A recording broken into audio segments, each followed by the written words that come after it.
In 2023, just a couple years ago, it was made public for the first time that institutions are now entering cryptocurrency in a massive way. We're talking BlackRock, the JPMorgan, Fidelity. I mean, everybody. Yeah. They're getting in and they're filing for Bitcoin ETFs and other ETFs, and they're using this in a massive scale because Bitcoins are not just coins, they're actually technology. Dole, Nestle, I mentioned JPMorgan, Kroger, virtually every healthcare company, Walmart, State Farm, all the insurance companies, they're all using the technology behind cryptocurrencies for blockchain for either the distribution and being able to understand the chain of custody of every product, as well as encrypting all of the data for people. And here's the thing, they have to do it because the technology that's being used today is from the 80s. It's from the 80s. Wow. It's old technology.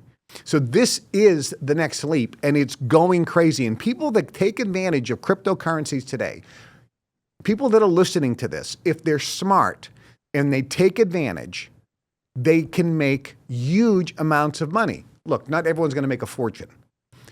It depends on how much money you have. But you can make huge returns. And I'm not talking 20 or 30% returns. The potential to make, like I have made over the years, and others, friends of mine have made 100x, 500x, 1,000x. I mean, this is real. It has happened in the last 7, 8 years, 10 years. It's happened.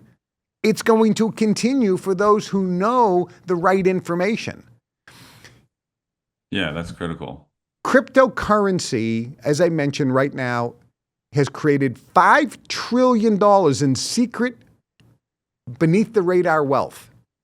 It's going to 500 trillion. Because imagine if there's a guy that throws in 100,000 into Bitcoin in 2011 or 12. And it's sitting in some crypto wallet. It's not anywhere. It's not any bank account. And when you plug it in and go, oh, there's $1 billion there. Oh, there's $2 billion there. Yeah, okay. That guy doesn't make the Forbes list. Right. He's just some guy over here. And then when he buys his Rolls Royce, people look at me as like, you're buying a Rolls Royce, you're buying a Bentley, you're buying this mansion, you're buying that mansion, you're doing this, you're buying a plane. How are you making all this money? I just look at him and go, just think crypto. Crypto. Just think crypto. The money's there. Yeah. Wow. So I think a big question that comes up, though, with the thought of Bitcoin comes out, there's always this talk of people who got in at the beginning. And I know guys who invest in a lot of these altcoins, and they don't have this insider information. So it's like gambling. It's like they're always trying to be the guy at the beginning of Bitcoin again and again and again and again. So how do you know what's the right pick? How do you know what's the next play? Like, what do you have to say about that? Yeah, and here's the answer. There are analysts out there, and there's a bunch of people that are on YouTube who are, look, it comes down to who do you listen to, right? Who do you listen to? You listen to somebody who has what you want and has been where you are. You listen to an expert. And if you go on YouTube, there are thousands of crypto experts. Totally. Okay? And I roll my eyes and I go, really? You're a crypto expert? Okay. Yes. And then 6 months later, they're a crypto bankrupt expert. 100%. So today they're on YouTube and they're a crypto expert because they hit some coin. And they're telling you everything they think they know. And they've been in this for 2 years. And then 6 months later, they're bankrupt because they don't know what they're talking about.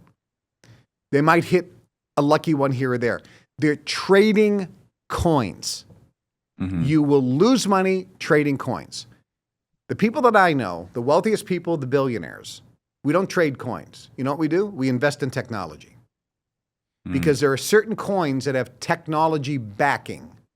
And unless you know what's being used and what's planned for that coin, it's planned, It's written out, it's planned behind the scenes. It's in the public domain, so it's not illegal insider information.